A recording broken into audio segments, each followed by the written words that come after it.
অভিনেত্রী রেখার একটি সাক্ষাৎকারে উপস্থাপিকা তাকে প্রশ্ন করেছিলেন, দীর্ঘ একটা সময় প্রেম ভালোবাসা ছাড়া কোনো রকম সম্পর্কে না জড়িয়ে তিনি আছেন কিভাবে, এবং বলা যায় প্রায় পুরো জীবন।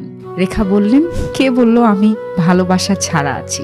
আমার ভালোবাসাকে তো আমি রোজই দেখছি, হয় টিভিতে, না হয় কোনো অ্যাওয়ার্ড ফাংশনে, সামনাসামনিও আমাদের দেখা হয়ে যায় কখনো কখনো। উপস্থাপিকা তখন অবাক হয়ে জিজ্ঞেস করেন, এটুকুই কি যথেষ্ট আপনার জন্য? রেখা তখন উত্তর দেন, ইটস মোর দেন এনাফ। তার জানার কি দরকার?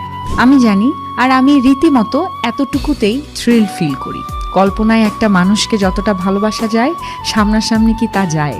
উপস্থাপিকা তাকে আবার প্রশ্ন করেন, এত দীর্ঘ একটা সময় ধরে একটা মানুষকে পাবেন না জেনেও হোপলেসলি ভালোবেসে গেলেন কিভাবে? রেখা তখন বললেন, এটা কোনো দীর্ঘ সময়ের ব্যাপার না, এটা মুহূর্তের ব্যাপার। একটা মুহূর্ত শুধু, যখন আমার মনে হয়েছে yes he is the one and that's it. বাদ বাকি সময়টা এমনিতেই কেটে গেছে সানন্দে। উত্তম কুমারকে ভালোবেসেছিলেন অভিনেত্রী সাবিত্রী চট্টোপাধ্যায়। উত্তম কুমার যার বিয়ে ভেঙে দিয়েছিলেন বারবার।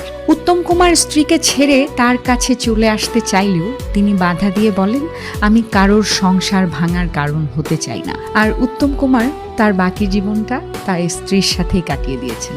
উত্তম কুমার শুধু এটা জেনে যেতে পারল না যে তার জন্য আজ পর্যন্ত বিয়ে করেননি সেই সাবিত্রী চট্টোপাধ্যায়, যিনি উত্তম কুমারকে স্বেচ্ছায় যেতে দিয়েছিলেন, আর জীবনের এই সুদীর্ঘ সফর পার করেছেন সেই মানুষটার স্মৃতির সাথে। ইমতিয়াজ মাহমুদের একটা সুন্দর লাইন মনে পড়ছে এই প্রসঙ্গে, সেটা হলো, জীবন এত ছোট যে তোমার চলে যাওয়ার দিকে তাকিয়েই এটা পার করে দেয়া যায়।